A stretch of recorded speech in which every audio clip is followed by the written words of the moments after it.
नया मेथड सीखने जा रहे हैं, calculation of corrected arithmetic mean. इससे पहले हमने हर सीरीज़ के अंदर 3 मेथड्स को करना सीखा था।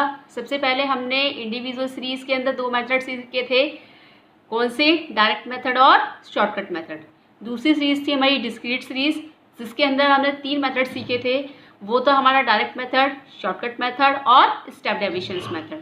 कंटिन्यूअस सीरीज़ के अंदर भी हमने 3 मेथड ही सीखे थे, वो भी हमारा डायरेक्ट मेथड था, शॉर्टकट मेथड था और स्टेप डेविएशन मेथड था।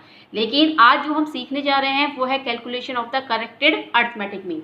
इसकी कैलकुलेशंस क्यों की जाती है? इसकी कैलकुलेशन इसलिए की जाती है, कभी कभी गलती से क्या होता है, हम किसी वैल्यू को गलत पढ़ लेते हैं या गलत लिख देते हैं, जिसकी वजह से हमारी मीन की वैल्यू गलत आ जाती है। इसके लिए अब हमें करेक्ट वैल्यू को कैसे फाइंड आउट करना है, वो एक फॉर्मूला लगा के हम करेक्ट वैल्यू को फाइंड आउट कर लेते हैं। जो फॉर्मूला ये है, ये वो फॉर्मूला है। जैसे क्वेश्चन दिया होगा, कैसे दिया होगा question? Mean marks obtained 100 students are estimated to be 40, later on it is found that the value was read as 83 instead of the 53। यानी कि जो मीन मार्क्स हैं 100 स्टूडेंट्स ने कितने अचीव किए हैं, मतलब 100 बच्चों ने कम से कम हर बच्चे ने 40, अनुमान लगाया कि 40 मार्क्स को ऑब्टेन किया है, लेकिन गलती से जो करेक्ट मीन था वो 53 था, जो गलती से कितना पढ़ लिया गया? 83 पढ़ लिया गया।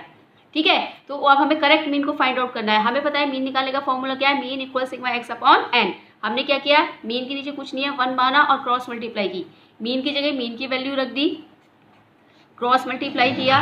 क्रॉस मल्टीप्लाई जब सिग्मा एक्स की वैल्यू निकल के आ गई 40 × 100 यानी कि 4000। अब करेक्ट वैल्यू कितनी दे रखी है क्वेश्चंस में? 53। इनकरेक्ट वैल्यू कितनी दे रखी है? 83। करेक्ट मीन निकालने का तरीका क्या है? Mean equal sigma X plus correct value minus incorrect value upon N. Sigma X की जगह 4000 जो हमने कैलकुलेट करके निकाला है, करेक्ट वैल्यू कितनी है? 53, इनकरेक्ट वैल्यू कितनी है? 83। एन कितना दिया हुआ है? 100। वैल्यू को रखा और सॉल्व कर दिया। इस तरह से हम क्या है, करेक्ट अर्थमेटिक मीन की कैलकुलेशन कर सकते हैं। Understand students? Good morning dear students. आज हम बात कर रहे हैं एक नए टॉपिक की, फाइंडिंग द मिसिंग वैल्यू। ये अर्थमेटिक मीन का एक अनदर टॉपिक है जिसके बारे में हम लोग आज डिस्कस करने वाले हैं। जैसे कि क्वेश्चन दिया हुआ है, suppose mean of the series of 5 item is 30। Mean की जो वैल्यू दी हुई है वो 30 दी हुई है और इनमें से 4 आइटम की वैल्यू जो है, 4 value are 10, 15, 30 and 35 respectively. Finding the missing value of the series. हमें मिसिंग वैल्यू को फाइंड आउट करना है, तो इसके लिए सबसे पहले हम फॉर्मूला अप्लाई करेंगे। Mean equal x1 plus x2 plus x3 plus x4 और प्लस x5। ओके बेटा, अपॉन n। x1 की वैल्यू, मीन की जगह मीन की वैल्यू रखो 30, x1 की वैल्यू दी हुई है 10, 15, फिर 30, फिर 35 प्लस ये वैल्यू हमें मिसिंग है, इसको हमें फाइंड आउट करना है। और n की वैल्यू कितनी दी हुई है? 5। 30 इक्वल, इन सब का टोटल किया, इन सब का टोटल आया हमारा 90 प्लस x5 अपॉन 5। क्या करेंगे? Cross multiply. 30 में 5 का मल्टीप्लाई किया 150 equal 90 plus x5। x5 equal, इसको इधर ले जाएंगे, 150 माइनस 90। x5 की वैल्यू कितनी आ गई? 60। इस तरह से हम मिसिंग वैल्यू को फाइंड आउट कर सकते हैं। ये रहा हमारा मिसिंग वैल्यू को फाइंड आउट करने का तरीका। Now students, we are another topic, weighted arithmetic mean. ये बिल्कुल उसकी तरह है जैसे कि हम अर्थमेटिक मीन को कैलकुलेट करते हैं, लेकिन यहाँ पर केवल डिफरेंट ये है, यहाँ पर फ्रीक्वेंसी की जगह क्या दिया होगा? वेट दिया होगा।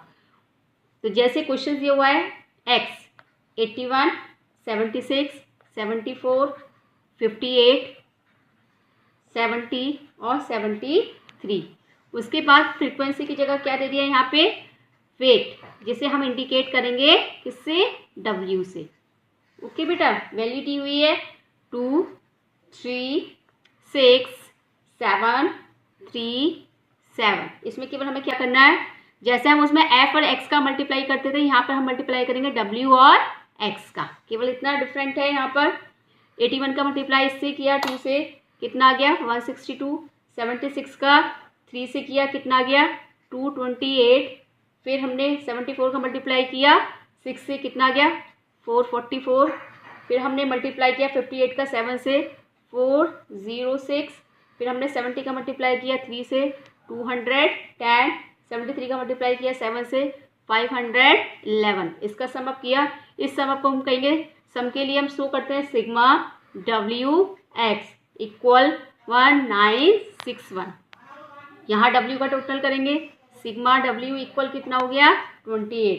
फॉर्मूला लगाएंगे weighted mean, weighted arithmetic mean के लिए ये वेटेड W को बिल्कुल पैरों में लिखेंगे मीन के। ये शो करता है weighted arithmetic mean equal sigma WX upon sigma W equal 1961 upon 28। Answer आ गया 70.04। This is the last topic of the arithmetic mean. ये टॉपिक अब हमारा खत्म हो चुका है पूरा अर्थमेटिक मीन। जितना भी आप लोगों को समझाया इस पे घर पे प्रैक्टिस करिए। अगर कोई भी डाउट हो बेटा discuss me. Thank you and have a nice. Students we are starting the combined arithmetic mean. इससे पहले हमने सीखा था correct arithmetic mean. Combined arithmetic mean use हम तब करते हैं जब हमें 2 सीरीज की वैल्यूज दी हुई होती है। इसके लिए हम फॉर्मूला लगाते हैं मीन 1 2, अगर 3 सीरीज दी है तो 3 लिखेंगे equal mean 1 and 1 plus mean 2 and 2 upon and 1 plus and 2। ठीक है, ये किस चीज़ को शो कर रहा है मीन 1 और 2, ये शो कर रहा है हमारा combined arithmetic mean. Combined arithmetic mean. ठीक है, पार्ट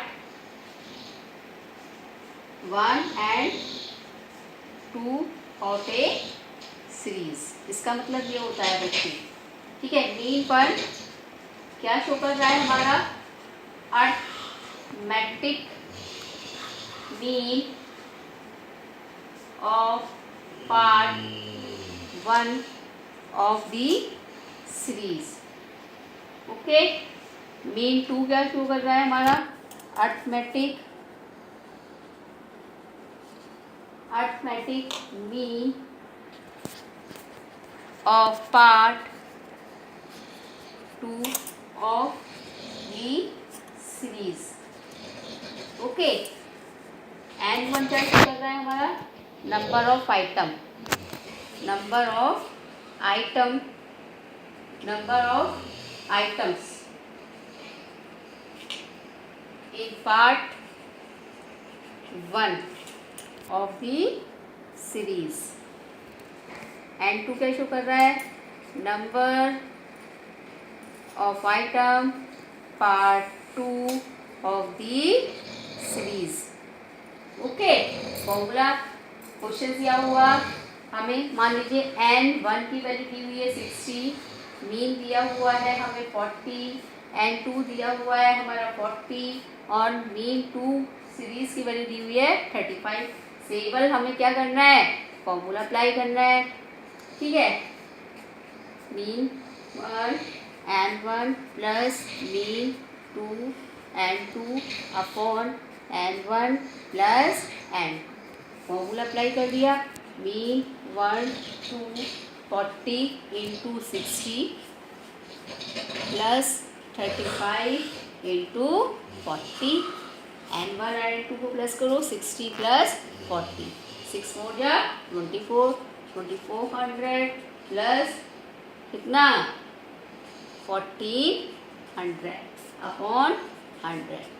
सॉल्व किया 3800 अपॉन 100 कितना आ गया 30। इस तरह से हम कंबाइंड मीन को क्या कर सकते हैं बच्चे सॉल्व कर सकते हैं।